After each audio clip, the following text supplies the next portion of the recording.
ఇవాళ ఒక different breakfast item. ముందుగా బటర్ హీట్ చేసేసి దాంట్లో మిక్స్డ్ వెజిటబుల్స్ అన్నీ వేసేసి బాగా ఫ్రై చేసేసుకొని బటర్ సపరేట్ అయిపోయే వరకు కుక్ చేయాలి. నెక్స్ట్ ఇందులో టేస్ట్కి సరిపడ red chilli sauce, salt, curry masala వేసేసి బాగా మిక్స్ చేసేసుకోవాలి.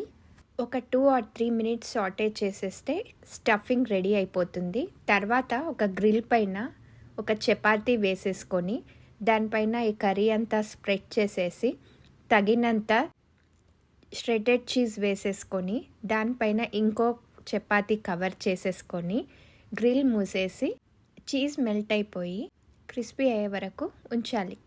ఇది మీరు రెగ్యులర్ పెనం పైన కూడా చేసుకోవచ్చు. ఇది మెక్సికన్ రెసిపీ, వెజ్ క్యాసడియా అంటారు.